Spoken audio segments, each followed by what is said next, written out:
Hello दोस्तों, आपका बहुत बहुत स्वागत है मेरे यूट्यूब चैनल पर।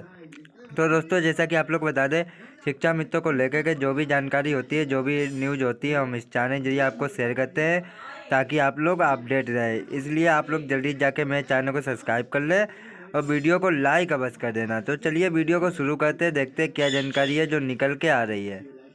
होती है, आवश्यकता होती है। हमारे जिला अध्यक्ष साथी संगठन के हर तरह से मदद करते हैं, खड़े रहते हैं। और किसके लिए? हम अपने भाई बहनों के लिए। हमारे ब्लॉक के शिक्षा में कमेटी के साथी, जितने भी हमारे शिक्षा में साथी हैं, वह भी लगातार हम लोगों के साथ कंधे से कंधा मिलाकर खड़े हैं और एक अपनी आवश्यक और जरूरी हक की लड़ाई लड़ रहे हैं। और ये लड़ाई हमें सफलता इसमें हमको मिलेगी, ये कहने में हमें कोई भी अफसोस नहीं है। अच्छा, आते हैं साथियों मुद्दे की बात पर। जैसा कि आप लोगों ने देखा कि पिछले रविवार को हम लोग गोरखपुर गए, वहाँ कई लोगों से मुलाकात हुई। फिर सोमवार मंगलवार लगातार हम लोग शासन में, सचिवालय में, निदेशालय में संगठन के प्रांतीय अध्यक्ष आदरणीय श्री शिव कुमार शुक्ला जी, कोषाध्यक्ष बड़े भाई श्री रमेश मिश्रा जी, लखनऊ के साथी हमारे हरिनाम जी, प्रदेश मंत्री अरविंद वर्मा जी, और उन्नाव से हमारे कर्मठ जिला अध्यक्ष साथी भाई सुधाकर तिवारी जी, और लखनऊ से ही संजय यादव जी। सारे लोग 2 दिन मुलाकात का दौर चला, सम्मानित अधिकारियों से मुलाकात हुई। तो ये हुआ कि प्रस्ताव 1-2 दिन बाद चला जाएगा। ये उम्मीद हम लोगों को थी कि शुक्रवार तक प्रस्ताव हमारा चला जाएगा, लेकिन कुछ कारण ऐसा रहा, अभी हम बताएंगे उसको, कि शुक्रवार तक प्रस्ताव क्यों नहीं जा पाया।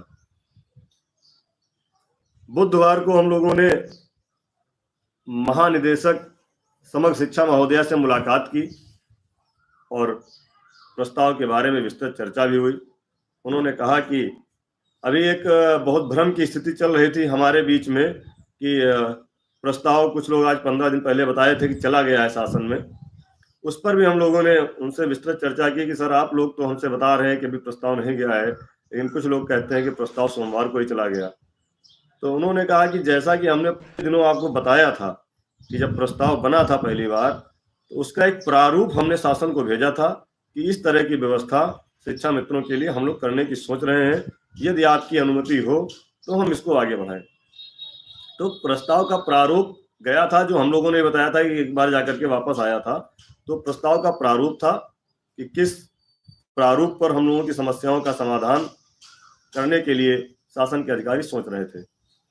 जब प्रारूप वापस आया तो उसमें जो भी क्वेश्चन मार्क लगे थे, आदरणीय अध्यक्ष जी के पास टेलीफोनिक वार्ता से बात हुई, मुझसे बात हुई, अध्यक्ष जी ने मुझे निर्देशित किया, मैं गया और जो जो समस्याएं आ रही थी अन्य राज्यों का शासनादेश लेकर के उसको उसमें बढ़वाने का काम किया। 1-2 पॉइंट हमारे भी छूट रहे थे, उनको बढ़ा करके एक नया मांग पत्र बना करके, एक चार्ट बना करके निदेशालय में दिया गया था। साथियों, दोबारा जो प्रस्ताव बना है वह अभी शासन को नहीं गया है, ये बड़ी जिम्मेदारी के साथ हम कह रहे हैं।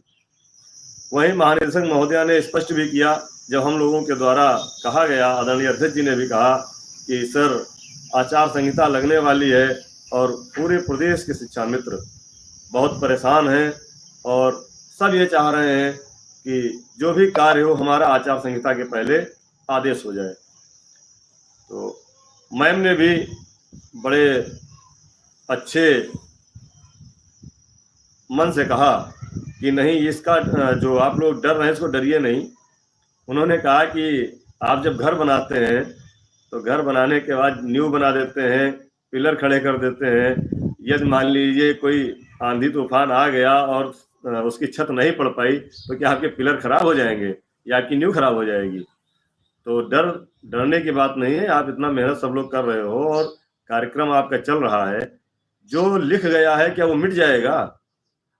जो लिखा गया है, जो प्रस्ताव बन गया है, क्या वो मिट जाएगा क्या? उसको तो आगे बढ़ना ही बढ़ना है। हाँ, 2-4 दिन 10 दिन आगे पीछे हो रहा है, वो कुछ समस्या है और उन्होंने उसकी बात भी बताई। अभी हम उसको बताएंगे। फिर हमने उस दिन वीडियो में एक बात कही थी आप लोगों से कि 2018 से हम लोग प्रतीक्षा कर रहे थे, 2 जनपदों की समस्याएं हमारे संज्ञान में थी।